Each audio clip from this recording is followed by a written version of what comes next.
Hi all, నేను మీ బుజ్జి. హైదరాబాద్లో జరిగినటువంటి ఒక అందమైన ప్రేమ కథని నేను మీకు పరిచయం చేయబోతున్నాను. ఇది ఎపిసోడ్ 1. ఓకే, ఇక స్టోరీలోకి వెళ్ళిపోదామా? హైదరాబాద్ సుందర నగరంలో అదో విశాలమైన గార్డెన్ హోటల్. దాని పేరు ఈట్ స్ట్రీట్. హుస్సేన్ సాగర్ తీరం ఆనుకొని నక్లెస్ రోడ్లో ఉంటుంది. ఎంతో అందంగా నక్లెస్ తీరం వెంబడి అలా పరుచుకొని ఉంటుంది. పొరపాటున సాగర్ జలాల్లోకి పడిపోకుండా ఆ హోటల్ అంచుల్లో రైలింగ్స్ ఎత్తుగా ఉంటాయి. అటువైపు హుస్సేన్ సాగర్ నీళ్ళు, ఇటువైపు అందంగా టేబుల్స్ కుర్చీలు వేసి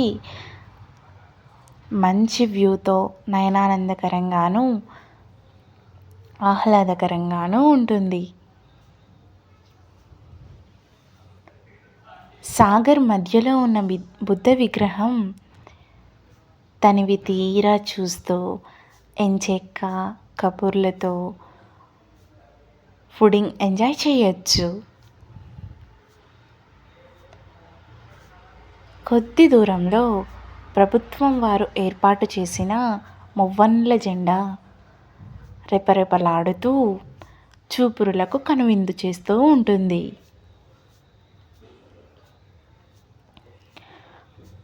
మనసంతా కూడా దేశభక్తి భావంతో నిండిపోతుంది. ఆ ఈట్ స్ట్రీట్ హోటల్లో రకరకాల తినుబండారాలు, ఫుడ్ స్టాల్స్, చిన్నపిల్లలకు గేమ్స్, ఒక పెద్ద స్క్రీన్ పెట్టి అందులో క్రికెట్ లైవ్, అది ఒక వినోదాల ప్రపంచంగా అన్ని వర్గాల ప్రజల్ని కూడా ఆకర్షిస్తూ ఉంటుంది.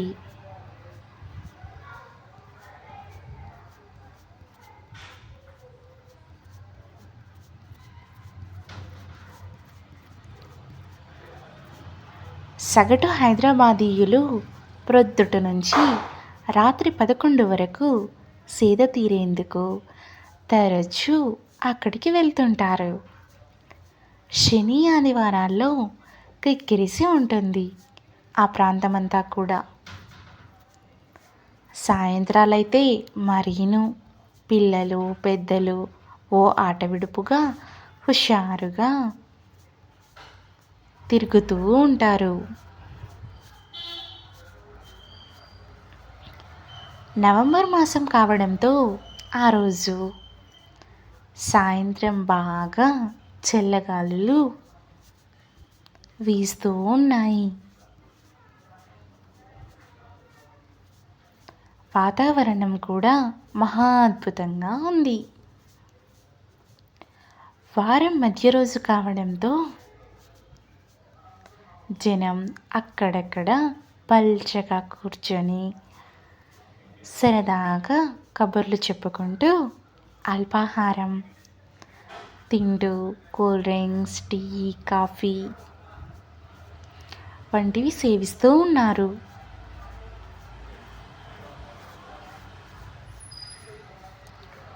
టేబుల్స్ కూడా చాలా వరకు ఖాళీగానే ఉన్నాయి. జనం కోసం ఎదురు చూస్తూ. వినీల్ శర్మ బ్రహ్మచారి కావడంతో రోజు ఆఫీస్ నుంచి వెళ్తూ దారిలోనే కాబట్టి ఆ హోటల్లో కాసేపు కూర్చొని లైట్గా టిఫిన్ చేసి టీ తాగుతూ అలా రిలాక్స్ అవుతూ ఉంటాడు.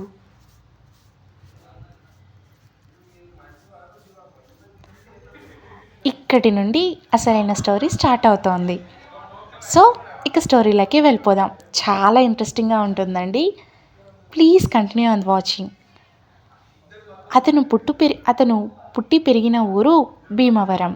అయినా ఉద్యోగరీత్యా కూడా హైదరాబాద్లో ఒక పెద్ద సాఫ్ట్వేర్ కంపెనీలో పెద్ద పొజిషన్లో ఉన్నాడు. ఎవరు? విశ్వశర్మ. అమెరికాలో ఉన్నత చదువులు చదివి అక్కడ కొంతకాలం ఉద్యోగం చేసి 6 నెలల క్రితం అదే కంపెనీ బ్రాంచ్ అయిన హైదరాబాద్కి డిప్యుటేషన్ కింద వచ్చాడు. మన విశ్వశర్మ.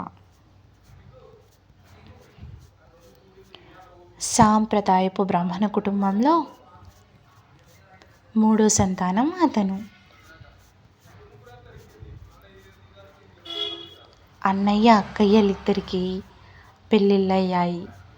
పిల్లలతో ఒకరు బెంగళూరులో, ఇంకొకరు ముంబైలో ఉంటున్నారు.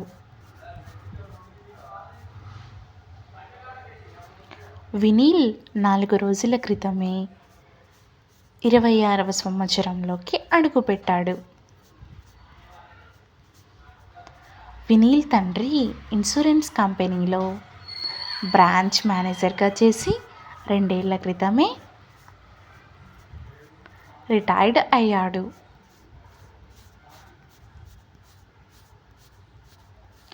ప్రస్తుతం వినీల్కి పెళ్లి చేయడమే అతని ధ్యేయంగా పెట్టుకొని మ్యాట్రిమోనీలో రిజిస్టర్ చేసి సంబంధాలు చూస్తూ ఉన్నాడు వినీల్ తండ్రి గారు.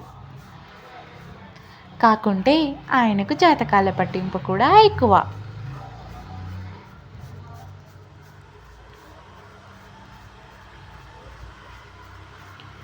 జాతకాలు కుదరనిదే పెళ్లి చేయనని ముందే చెప్పాడు ఇంట్లో వాళ్ళందరికీ.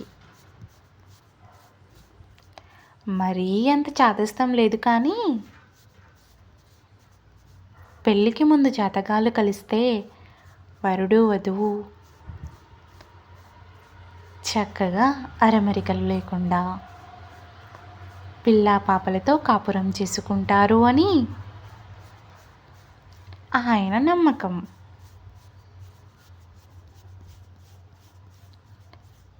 ఇప్పటి కోటజన సంబంధాలు చూసేసారులేండి. అంటే పెళ్లి చూపుల వరకు వెళ్ళలేదు సుమా. జాతకాలు కుదరలేదు కాబట్టి ఇంకా అంత దూరం రాలేదు. వినీల్ 6 అడుగుల అందగాడు. తెల్లని మేని ఛాయ, ఒత్తైన రింగుల జుత్తు, కోర మీసం విరసి ఓ సినీ హీరోలా ఉంటాడు మన వినీల్. రోజు జిమ్కి వెళ్తాడు కాబట్టి అథ్లెటిక్లా కనిపిస్తాడు.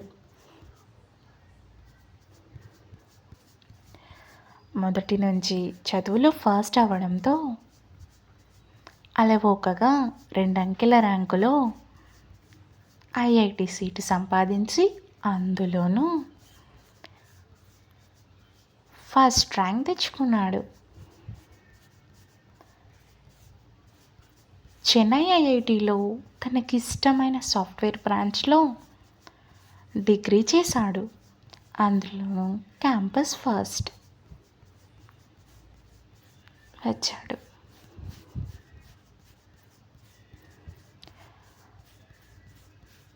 అమెరికాలోని మంచి యూనివర్సిటీలో సాఫ్ట్వేర్లో ఎంఎస్ చేశాడు. కాకుంటే వినీల్కి అమ్మాయిల వైపు నుంచి ఆకర్షణ ఎక్కువ ఉన్నా పూర్తిగా ఇగ్నోర్ చేస్తూ ఎవరిని నొప్పించక మేనేజ్ చేస్తూ ఉంటాడు. ఎందుకంటే మన వినీల్ శర్మ వాళ్ళ తండ్రి గారికి జాతకాల పట్టింపు ఎక్కువ కదండి. సో అందుకని వినీల్ ఇలా మేనేజ్ చేస్తుంటాడు. ఓకే, ఇక స్టోరీలోకి వెళ్ళిపోదాం.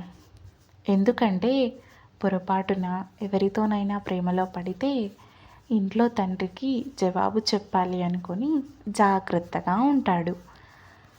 తన పెళ్లి బాధ్యత అంతా తండ్రికి వదిలేశాడు. సాఫ్ట్వేర్ కోడింగ్లో ఎక్స్పర్ట్ అవ్వడం, అది అతని ఆరో ప్రాణం అవ్వడంతో అందులోనే ఎక్కువ శాతం కాలం గడుపుతూ ఉంటాడు. కంపెనీ మేనేజ్మెంట్కి కూడా వినీల్పై బాగా నమ్మకం ఎక్కువ. ఏ ప్రాజెక్ట్ ఇచ్చినా కూడా ఎటువంటి పొరపాటు లేకుండా అద్భుతంగా చేసి కస్టమర్ చేతిలో పెట్టేస్తాడు. ఆ సాఫ్ట్వేర్ కంపెనీకి ఉన్న చాలామంది కస్టమర్స్కి అతనంటే చాలా ఇష్టం.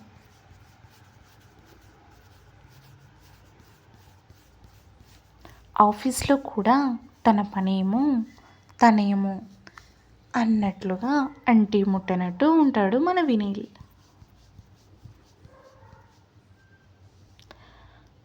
ఇది ఇంకా కథ ఉందండి, ప్లీజ్ కంటిన్యూ.